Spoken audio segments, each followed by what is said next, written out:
di rumah sehat selalu ya. Baik, kali ini kita sedang mengadakan yaitu Ini Podcast. Nah, kami sudah bersama yaitu ada Kang Ablet. Nah, Kang Ablet adalah seorang pegiat pariwisatawan yang ada di Taman Nasional Ujung Kulon. Dan pembahasan kali ini yaitu tips berwisata selama masa pandemi COVID-19 di Taman Nasional Ujung Kulon. Baik, nah mungkin kalian bertanya-tanya apa aja sih yang ada di Ujung Kulon itu. Nah, kita akan tanyakan kepada Kang Ablet sebagai pegiat pariwisatawan yang ada di Taman Nasional Ujung Kulon. Nah, coba Kang Ablet, apa saja sih sektor atau potensi yang ada di Taman Nasional Ujung Kulon itu sendiri? Oke, baik. Sebelumnya saya juga ingin menyampaikan kepada teman-teman di luar juga, di mana negara kita ini saat ini sedang di wabah COVID ya, di mana kita juga mesti mematuhi protokol kesehatan ya. Iya. Agar wabah ini segera musnah dari muka bumi ini. Baik, kita ngobrol santai aja ya. Iya, santai aja Kang. Kita dengan potensi wisata yang ada di Ujung Kulon ya. Iya. Potensi yang ada di kawasan Taman Nasional Ujung Kulon itu sangat banyak ya, sangat bervariasi lah istilahnya. Ada gunung juga, ada hutan juga, dan ada hewannya juga gitu. Cuman yang saat ini kebanyakan potensi yang sering banyak dikunjungi itu adalah pulau ya. Pulau. Di sini juga ada beberapa potensi wisata pulau, ada pulau Andelem, ada pulau Pucang, ada pulau Panaitan juga gitu. Dan di Semenanjung juga ada juga potensi wisata yang sudah ada dari dulunya ataupun memang yang sedang dikembangkan gitu. Potensinya itu tidak lain lebih ke menikmati alam ya, alam kayak di Pulau Pucang itu kan terkenal dengan keindahan pasir lautnya, terus satwa liarnya juga dari sana gitu. Sebenarnya sih tidak jauh beda dengan pulau-pulau yang lainnya gitu, cuman Pulau Pucang sendiri yang lebih banyak potensi yang bisa menjadi daya tarik wisatanya gitu. Yang lebih banyak dikunjungi ya. Iya, yang lebih banyak dikunjungi gitu. Lalu letak Taman Nasional Ujung Kulon ini di mana sih Pak? Seperti kayak jarak dari ibu kota ke sini, dari Serang ke sini itu berapa jam, dan kita harus menggunakan transportasi apa untuk bisa berlibur ke Taman Nasional Ujung Kulon ini? Kalau jarak tempuh dari Jakarta ya, dari ibu kota untuk sampai ke Taman Nasional itu, ke Taman Nasional Ujung Kulon itu sebenarnya tidak terlalu jauh. Itu juga bisa ditempuh dengan beberapa jenis kendaraan sebenarnya. Bisa juga pakai mobil pribadi, atau biasanya kan ada yang pakai motor kayak touring gitu ya. Paling kalau menggunakan mobil pribadi kisaran 7-8 jam dari Jakarta udah nyampe ke Ujung Kulon, tepatnya di Desa Taman Jaya. Desa Taman Jaya ini salah satu gerbang untuk masuk untuk ke kawasan Taman Ujung Kulon ya. Nah, kalau dari Serang misalkan menggunakan mobil pribadi ya kurang lebih 4-5 jam itu pribadi, dan ada juga opsi lain menggunakan angkutan umum, karena kalau sekarang alhamdulillah Serang sampai ke ujung ya, ke Desa Taman Jaya itu sudah tersedia beberapa lewat yang sifatnya reguler lah gitu. Nah, itu bagi pengunjung misalkan bagaimana sih pengen ke Ujung Kulon caranya gitu, tinggal itu aja. Dari Serang juga sudah mudah sekarang, tinggal cari mobil velg yang langsung menuju ke Ujung Kulon. Kalau Ujung Kulon ini kan bukan hanya Kecamatan Sumur, ada 2 kecamatan, ada Kecamatan Tumanggu dan Kecamatan Sumur. Tapi yang lebih tapi berdampingan langsung itu adanya di Kecamatan Sumur. Nah, itulah. Oke.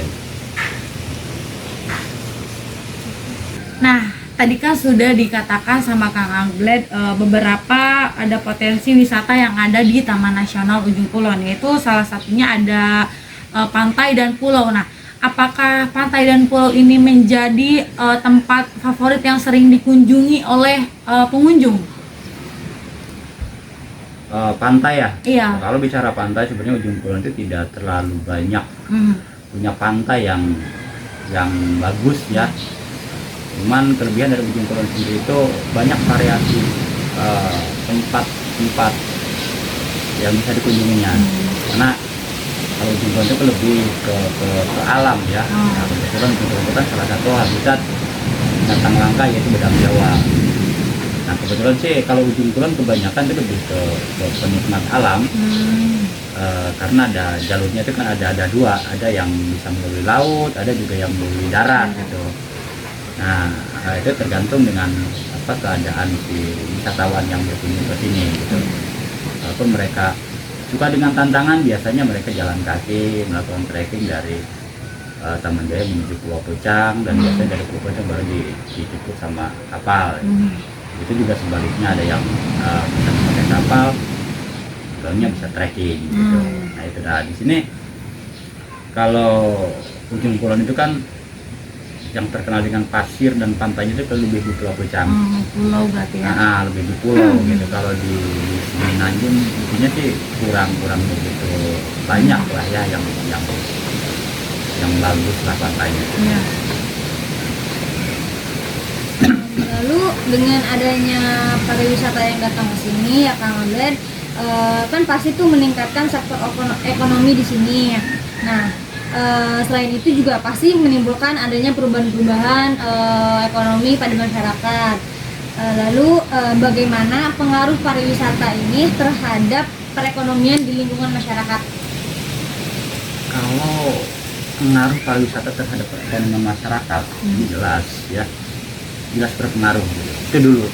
Berbeda dengan saat ini, saat yang sedikit agak susah lah ya dengan adanya wabah ini ya gitu.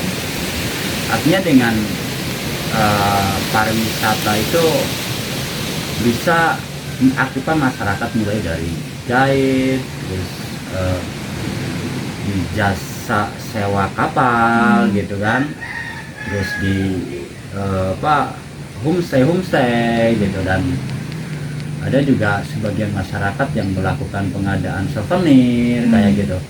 Saya pikir kalau pengaruh terhadap peningkatan ekonomi masyarakat itu sangat luar biasa gitu ya, sangat luar biasa gitu dengan adanya pariwisata di Ujung Kulon.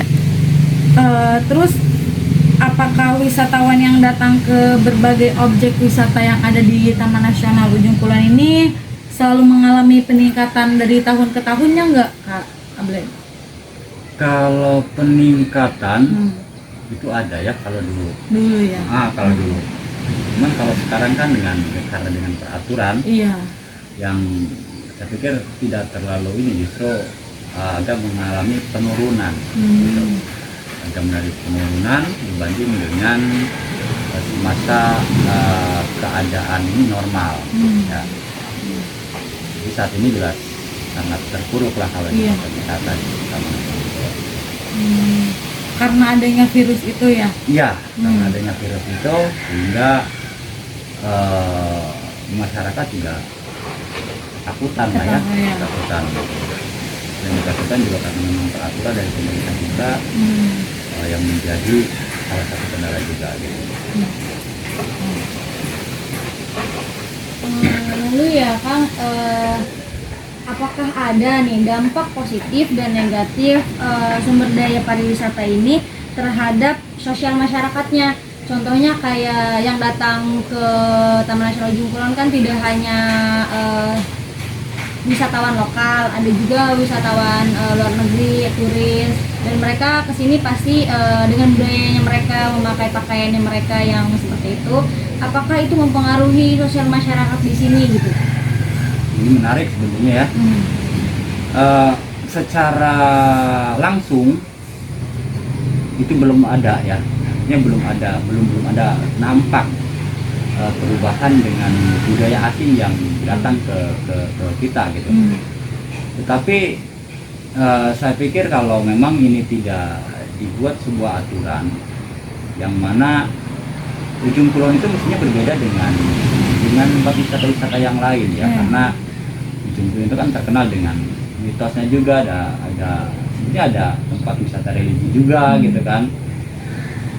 Artinya di Ujung Kulon itu kan mayoritas Muslim ya, yang memang masih menganut dengan hal-hal aturan agama dan aturan orang tua dulu gitu. Ini sebenarnya menarik.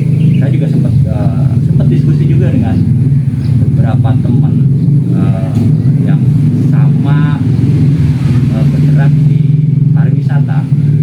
Artinya kita harus mempertahankan budaya kita, jangan sampai terkontaminasi lah ya.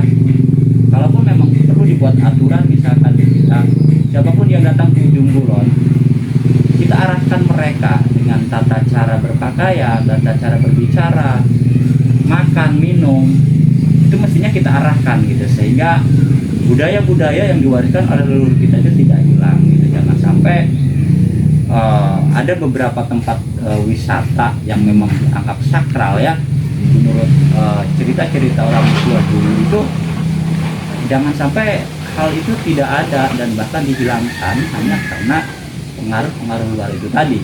Kenapa saya katakan tadi, kalau secara langsung saat ini memang belum terasa, tapi ketika memang suatu saat ini bisa saja terjadi gitu. Jadi budaya-budaya yang memang diwariskan oleh leluhur kita ada di beberapa tempat. Nah ini mestinya memang perlu dipikirkan gitu ya, perlu dipikirkan, jangan sampai tadi terpengaruh oleh budaya luar gitu. Kalau saat ini sih belum begitu nampak ya, belum begitu nampak pengaruh daripada negatifnya dengan budaya-budaya luar yang masuk ke Ujung Kulon gitu. Kita masuk di pembahasan tips bagaimana sih berwisata ke Taman Nasional Ujung Kulon di masa pandemi COVID-19. Dan kita juga sudah mengumpulkan pertanyaan-pertanyaan dari masyarakat melalui sosial media, yaitu Instagram. Kita mengumpulkan pertanyaan dari question box yang kemarin sudah kita bagikan melalui sosial media Instagram. Oke, baiklah. Ini dia pertanyaannya. Dari @tamenjaya_hits, yaitu bagaimana sih Min mengelola pariwisata agar tetap efektif di masa COVID-19? Coba Kang Abed, itu adalah salah satu pertanyaan dari masyarakat melalui question box yang ada di Instagram. Pertanyaannya bagaimana mengelola pariwisata agar tetap efektif di masa pandemi ini. Di masa pandemi ini. Ya. Kalau mengelola supaya tetap efektif di masa pandemi ini, saya juga sebenarnya masih blank ya.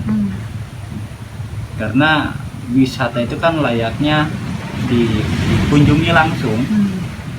Sementara dengan keadaan negara yang saat ini terlalu banyak aturan ya, terlalu banyak aturan, dan memang tidak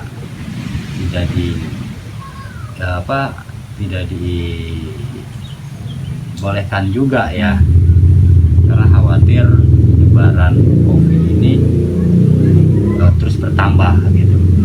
Paling kalau yang yang menurut saya dianggap tips juga bukan. Saat ini kita hanya mampu berupaya untuk bagaimana caranya terus membangun promosi mungkin ya, membangun promosi dengan menggunakan media sosial mungkin gitu kan, terus mengeksplor potensi-potensi yang ada di kita, sehingga kita berharap ketika memang pandemi ini dinyatakan sudah tidak ada, maka di situ kita baru bisa kembali mengefektifkan tempat wisata yang kita kelola. Kalau untuk saat ini untuk saya pribadi juga bingung sebenarnya ini mesti apa gitu. Selain daripada aturan dan juga masyarakat juga ini lebih banyak ketakutan gitu, lebih banyak ketakutan bagaimana caranya untuk bisa mengisi liburan atau berkunjung ke tempat-tempat wisata yang lain. Justru kalau saya melihat ini kita jadikan peluang gitu, kita jadikan peluang untuk mengatur strategi ke depan di masa pandemi ini. Kita jadikan sebagai ajang untuk kita bagaimana cara membuat kemasan yang lebih menarik lagi, sehingga ketika wabah ini dinyatakan tidak ada, kita sudah siap dengan penataan yang lebih maksimal lagi gitu. Kalau untuk saat ini saya juga kebingungan gitu kalau untuk diminta tips ya, bagaimana cara mengelola tempat wisata yang lebih efektif. Saya juga kebingungan yang jelas. Tapi ini bukan salah satu kelemahan, tapi ini sebuah energi yang kedepannya itu bisa kembali lebih meningkat lagi gitu dalam pengelolaan pariwisata. Mungkin untuk strategi kedepannya juga setelah PPKM selesai mungkin dan surat dari daerah dari kabupaten pun sudah bisa untuk mengunjungi ke Taman Nasional Ujung Kulon, pengunjung bisa datang ke sini ya, tetapi dengan mengurangi mobilitas. Mungkin yang biasanya sebelum pandemi kita satu kapal bisa 30 orang atau 40 orang, karena di masa pandemi ini kita strateginya mungkin hanya 5 orang atau 10 orang di satu kapal itu, dan kita pun sebenarnya masih bisa mengunjungi tempat-tempat wisata dengan cara-cara tadi, mengurangi mobilitas yang biasanya 40 atau 50 orang dikurangi menjadi 10 atau 5 orang setiap berangkat atau setiap 1 hari atau 2 hari seperti itu. Dan pastinya strategi selanjutnya pun kita tidak lupa juga menjaga protokol kesehatan. Setiap tamu yang datang pasti menggunakan masker dan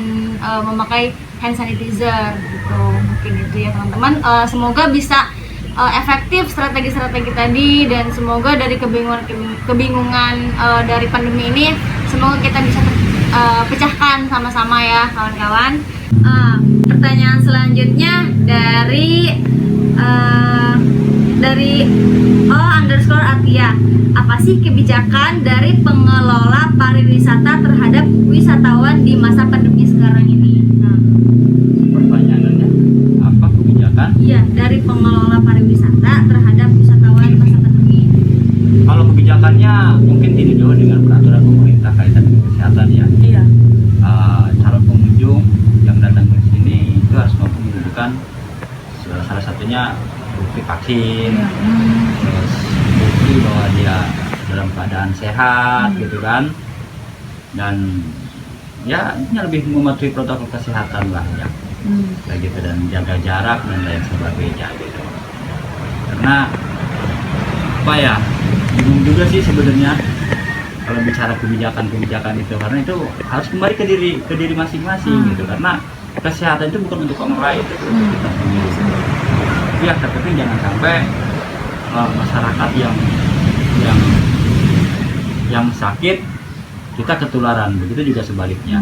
Kalau kebijakan itu lebih ke tadi patuhi protokol kesehatan yang dilakukan oleh pihak medis.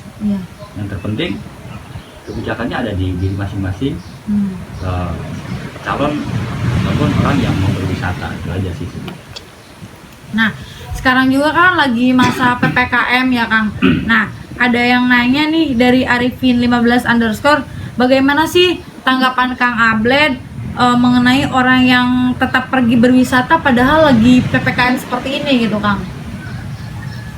Kalau maksa-maksa kayak gitu, Iya. Kalau di Ujung Kulon sendiri itu kan ada aturan ya, ada aturan. Ketika orang memaksakan diri untuk berwisata ke Ujung Kulon tanpa bisa membuktikan tadi surat keterangan kesehatan ya, surat keterangan vaksin dan lain sebagainya, di sini juga ada aturan gitu.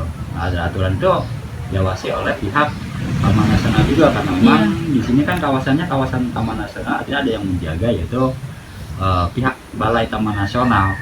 Nah itu juga diawasi gitu. Jadi tidak semua orang bisa lolos ya gitu. Iya. Mungkin mereka bisa saja lolos ketika di penyekatan sono datang ke sini, tapi dari sini juga tetap mereka tidak akan bisa masuk ke dalam taman nasional kan memang di sini juga aturan itu diterapkan gitu. Iya.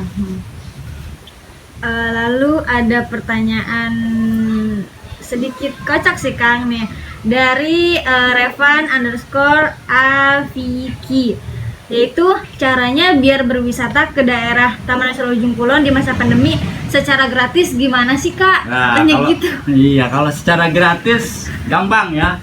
Ini tinggal mau kemana gitu gratisnya gitu. Kalau mau ke pulau tinggal pakai snataplek aja, snataplek kita kasih sabun gitu kan. Iya.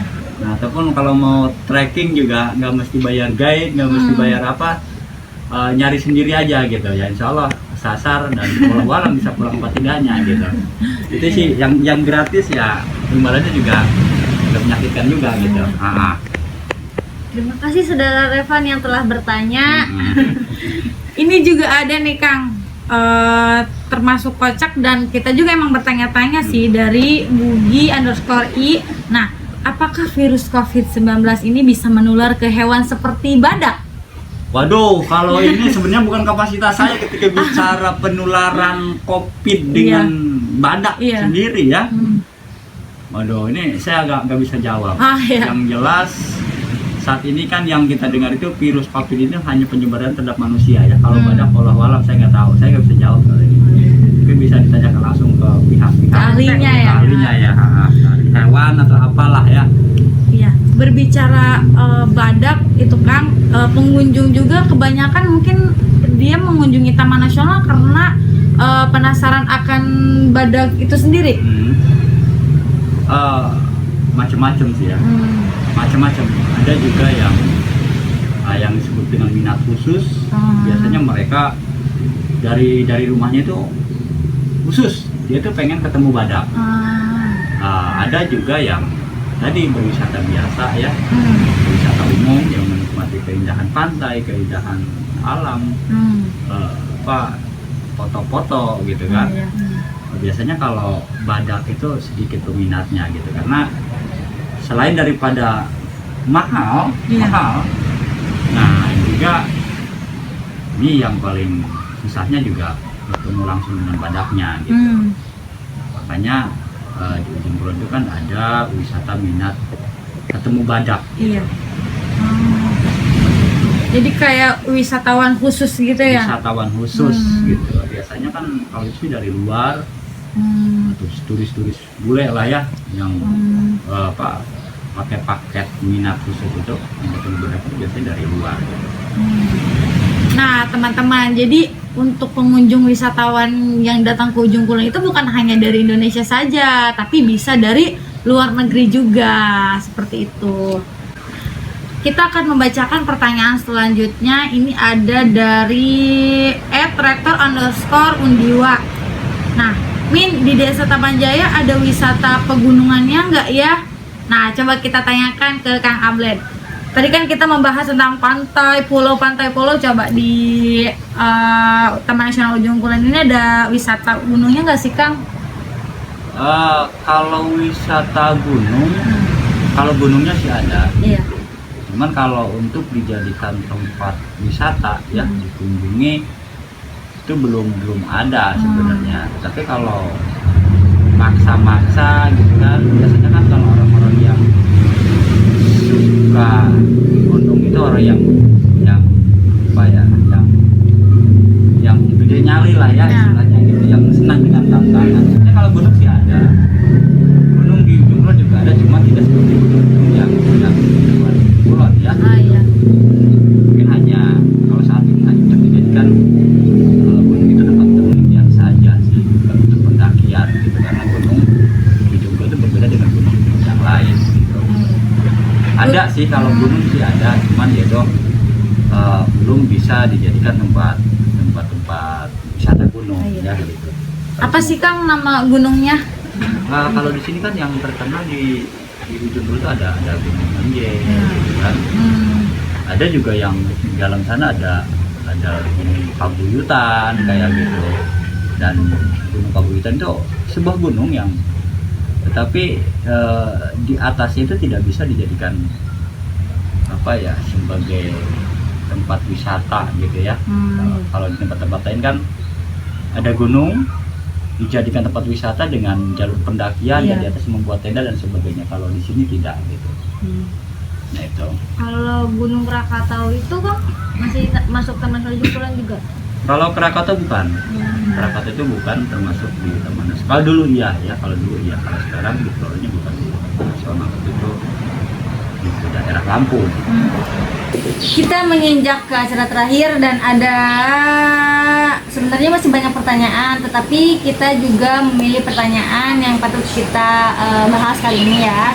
Dan kali ini juga ada penanya dari Rani Mahadika. Kak, izin bertanya, kalau mau berwisata untuk penelitian ke Ujung Kulon di masa pandemi gimana ya Kak? Gimana itu Kak? Ini katanya wisata penelitian. Iya. Ini kalau penelitian bukan wisata, itu penelitian sambil berwisata ya. Nah kalau penelitian itu kan memang ada aturan khusus dan yang itu bisa dikeluarkan dari pihak Balai Taman Nasional. Pun peran kita sebagai pendamping lah ya.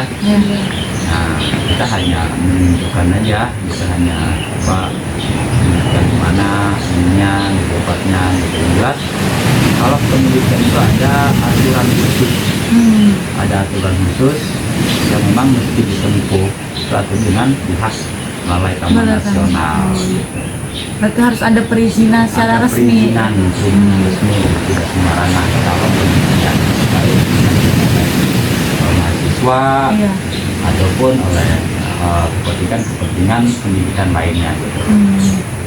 Ada aturan khusus. Iya, dan sudah kita bahas juga tadi jika ingin berkunjung ke sini entah penelitian, entah berlibur gitu kan, tetap harus memenuhi protokol kesehatan karena kita sedang berada di masa pandemi COVID-19 gitu. Nah, untuk pertanyaan terakhir nih, ada pertanyaan dari Irfan Suparman.